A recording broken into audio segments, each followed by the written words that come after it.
nouvelle édition, toujours sur le salon Innopolis 2022. Alors là, j'ai le plaisir de recevoir Daniel Zotti, donc de l'entreprise Lonemark francophone, sur lequel on va aborder un sujet qui est un sujet de l'obsolescence. Alors l'obsolescence, on en parle beaucoup, surtout aujourd'hui où on souhaite avoir une continuité dans l'action de nos produits, dans lequel on fait du reused sur plein de solutions. On va partager une expérience avec Daniel Zotti, son expérience justement sur le sujet. Alors Daniel, merci, bonjour et merci d'être ici. Est-ce que tu peux nous expliquer un petit peu ton parcours et ta réflexion? Oui, oui, tout à fait. Bonjour et merci de m'avoir accueilli un petit peu sur ce sujet qui est un petit peu clivant, mais qui doit être partagé par tout le monde parce qu'en fin de compte, ce coup de gueule, il ne concerne pas simplement une activité, mais plein d'activités. Et c'est là où la pertinence en fait de ce salon voit en fait c'est presque un aboutissement en fait à la réflexion que doivent avoir en fait tous les gens sur leur avenir. Et on a eu des ateliers, on a eu des interviews hier avec plein de personnes en fait, il y avait des élus, il y avait des bureaux d'études et plein d'attentes en fait aussi des métropoles, des villes sur ce que doit être l'avenir. Et en fait, on nous impose un certain nombre de choses et c'est ça en fait mon coup de gueule, c'est de dire par exemple vous avez un PC, vous avez un téléphone, ce téléphone et ce PC, ils vont avoir une obsolescence programmée, soit parce que tous les 3 ans on va vous changer votre PC parce que vous avez un contrat qui vous lie à quelqu'un, mais on va aussi vous le faire rendre obsolescent parce que le logiciel qui est à l'intérieur ne va pas être supporté par le processeur que vous avez il y a ne serait-ce que 3 ans, 4 ans ou 5 ans. Et aujourd'hui, la durée de vie des équipements doit être augmentée.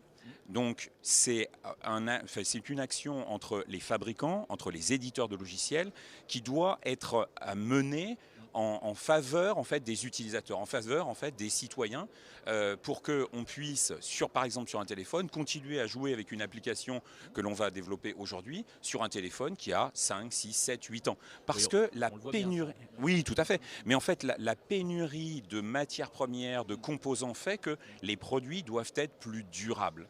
Alors, je peux prendre d'autres exemples, et là, ça fait une trentaine d'années que je travaille sur la partie GTB, et le constat que je peux faire, c'est qu'il y a une trentaine d'années, on était avec des solutions propriétaires. Donc quand on était dans les solutions propriétaires, les acteurs du marché ont dit: moi, je n'en veux pas du propriétaire, je veux passer avec des solutions ouvertes et interopérables. Donc, le Lonemark est une association qui regroupe en fait les acteurs qui font du LON. J'ai été cofondateur du LON User France en 1994. On prônait l'ouverture et l'interopérabilité. L'interopérabilité, c'est encore un terme qui est très très galvaudé, qui est utilisé par énormément de gens.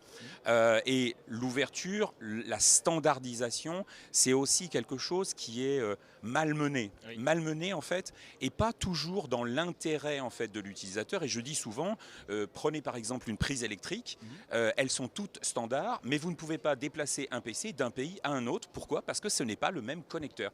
Et donc là, par exemple, sur les téléphones, on a imposé que le connecteur USB-C soit le même. Et là, grâce à l'ETSI, au travail de IG4U, pour lequel je participe aussi, on va imposer ce même connecteur pour les PC. C'est-à-dire rendre les choses interopérable pour l'intérêt de l'utilisateur au détriment du fabricant. On le voit, je me fais une petite remarque, mais si on parle d'une petite pomme où il y a une condition systémique de changer parce qu'on est le 12, 14, 19, 50, 92, cette évolution fait que bien évidemment à moins 2, moins 3 upgradable, on peut encore utiliser, mais pas plus. Et ce qui est amusant, c'est que si on prend le 14, il est tout sauf USB-C.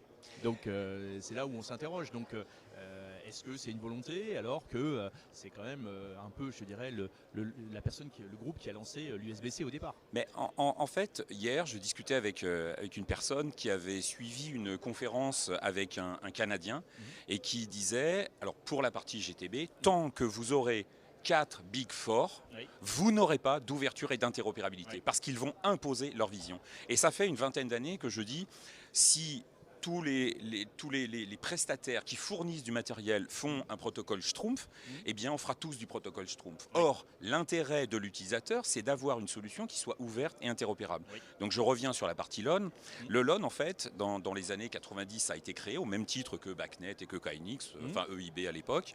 Dans les années 2000, tous les fabricants de toute activité, c'est-à-dire l'éclairage, les stores, le confort, travaillaient avec des solutions interopérables et on bénéficiait du savoir-faire et des trentaines d'années d'expérience, vingtaine d'années d'expérience de chaque métier, de chaque prestataire sur une solution. Ce qui fait qu'on avait des systèmes en fait qui étaient remplaçables par l'un ou par l'autre. On avait des acteurs petits qui pouvaient rentrer dans ce système et donc on crée en fait des bâtiments dont l'action et dont le rôle était l'économie d'énergie qui aujourd'hui est au cœur de notre... Exact, oui. Voilà.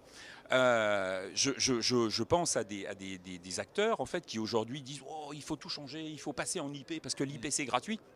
Il n'y a pas de gratuité, il n'y a pas de protocole qui soit obsolète. L'IP, si l'IP est très très bien et il a été créé dans les années 80, les solutions de protocole de GTB qui ont été créées à la fin des années 80, début des années 90 sont plus récents et à la limite c'est encore moins obsolète que l'IP. Donc ce n'est pas un problème d'obsolescence. Et quand on parle de ces protocoles dont je parlais, LON, BACnet, KNX, ce sont des protocoles normalisés, standards, et en fait, ces protocoles, certains de ces protocoles sont tous normalisés, mais certains sont plus ouverts et interopérables que d'autres. Oui, complètement. Alors, par exemple, l'interopérabilité, ça fait pas mal d'années que j'explique en fait qu'il y a deux interopérabilités, une interopérabilité verticale et une interopérabilité horizontale. L'horizontalité, c'est la capacité à créer des interactions entre des produits de marques différentes ou d'équipes différentes dans un même écosystème. Par exemple, les API sur toute la partie logicielle où on va ouvrir. On ne parle pas d'API quand on est sur des automates de terrain, mais des interfaces, mais c'est à peu près la même chose. Donc on a, par exemple en KNX et en LON, la capacité à prendre des produits de constructeurs différents, les mettre dans un logiciel de management différents des constructeurs et de créer en fait les interactions. Je peux prendre un bouton d'une certaine marque, une lampe d'une certaine marque, j'appuie sur le bouton, ça va s'allumer. Et bien aujourd'hui, ce que vont nous imposer un certain nombre d'acteurs, c'est de travailler avec une solution normalisée, mais que je dis normalisée propriétaire. Pourquoi ? Parce que le logiciel de mise en service est un logiciel que doivent développer chaque fabricant. Donc déjà, on se retrouve quasiment 30 ans en arrière quand on faisait du propriétaire. La deuxième, qu'aujourd'hui, en fait, c'est surtout une stratégie de développement parce que il y a 30 ans, c'était 80% de hard pour 20% de soft. Donc, lorsqu'on faisait un investissement sur du hard, pour les chaînes de production, on ne voulait pas changer. Donc, on avait intérêt à avoir un système propriétaire qui dure le plus longtemps pour une question fiscale d'amortissement. Aujourd'hui, on est à plus de 80% de soft pour 20% de hard. Donc ce soft, c'est quelque chose de complètement volatile et réplicable.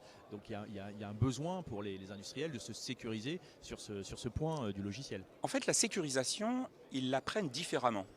Quand on a une solution qui est ouverte, on peut se faire piquer une partie du marché. Par le remplacement d'un autre qui est meilleur, qui est moins cher, qui est... Voilà. Tu auras moins de coûts de développement. Oui, mais en fait, il faut qu'on soit meilleur sur notre secteur pour pouvoir être compétitif dans une économie en fait ouverte.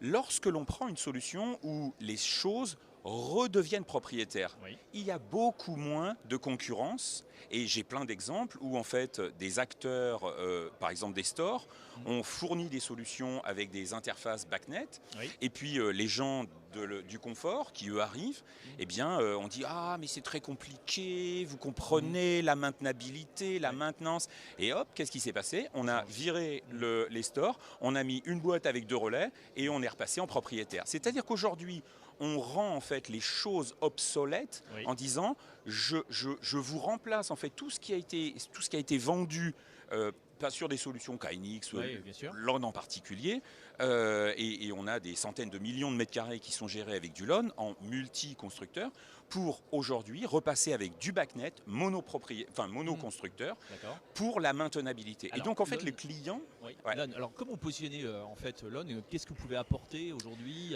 Alors d'abord, bien sûr, ce qu'on va appeler ce coup de gueule, mais cette sensibilisation en disant attention, vérifiez bien dans vos investissements, vous êtes sur une durabilité, sur un investissement dans le temps, avec une ouverture et une transversalité. Mais alors, quel est le rôle Alors, de je vais essayer de positionner en fait ce protocole par rapport aux autres. Oui. D'accord. IP est un protocole de transport qui va être utilisé pour des emails, pour de la vidéo, pour de la téléphonie, pour plein de choses. Le BACnet est utilisé essentiellement dans le bâtiment. Le KNX est essentiellement utilisé dans le résidentiel et dans le bâtiment. Le LON est utilisé par exemple sur la télérelève de compteurs, sur le transport, sur la ligne 14, vous avez en fait toutes les portes palières qui sont automatisées avec du LON. Il y a 2000 rames du métro de New York qui sont en LON. Vous avez des bâtiments, des centaines de milliers de mètres carrés qui sont en LON.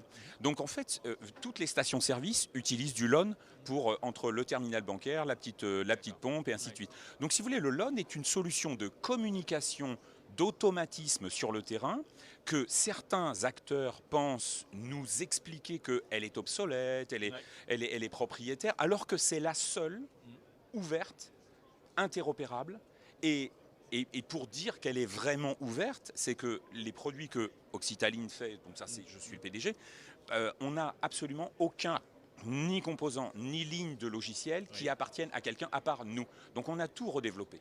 Et en fait, c'est des choses, si vous voulez, qui ont été faites quasiment depuis l'origine, puisque les premières sociétés qui ont développé des solutions LON n'utilisant pas les composants du père de la technologie datent des années 94 et 96. Donc on est vraiment dans une solution très très ouverte. Ok, eh bien merci beaucoup pour ce point d'éclairage qui me paraissait nécessaire. Aujourd'hui, on parle beaucoup d'obsolescence, on parle beaucoup de réutilisation. Je crois qu'il y a aussi une standardisation à essayer, à être un peu méfiant. Et puis on va faire très attention sur le nouveau 14. Alors, merci beaucoup. Merci.